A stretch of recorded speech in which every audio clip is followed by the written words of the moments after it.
Published, 17:30 Eastern Daylight Saving Time, the 4th of July 2018. Updated, 17:30 Eastern Daylight Saving Time, the 4th of July 2018. Imagine a snooker player losing his favorite cue or a precious violin prized from the gilded fingers of its illustrious owner, and you get some idea of the rising sense of panic engulfing Graeme McDowell on Monday evening.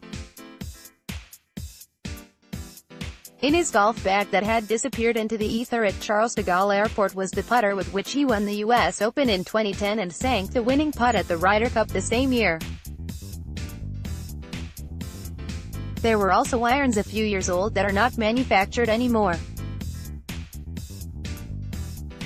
To put it mildly, it was hardly the scenario he was looking for going into two events that offer him his best opportunity to revive his career. Graeme McDowell on the 18th tee during the Pro-Am prior to the Dubai duty-free Irish Open. I've got to admit, the thought crossed my mind as to what would happen if I didn't see them for months on end, and the impact that would have, said the 38-year-old. I would not have been able to replace a lot of the stuff in my bag, thankfully. The power of social media following McDowell's appeal saw the PR department at Air France respond to a rising sense of panic of their own and pull out all the stops to find his clubs. He was reunited with them in time for Wednesday's Pro-Am at the Dubai duty-free Irish Open, played in conditions at Ballyliffin that were certainly more Dubai than Irish. The power of Twitter and Air France's fear of bad PR saw McDowell reunited with his clubs. There are times when McDowell appears to treat the press center like a psychology session, and this was one. Asked about his recent improvement and what was the X factor still missing, he replied, "The top players don't have a care in the world, but if you haven't played well for 4 years there's definitely a build-up of scar tissue, but I'm enjoying playing again and I don't want to go out like this. I have a visual of my kids running on the 18th green after I've won a trophy. That's what I want." McDowell was brought up an hour away in Patrush and not to revel in the hard, firm conditions prevailing at this spectacular setting on the not-so-wild Atlantic coast.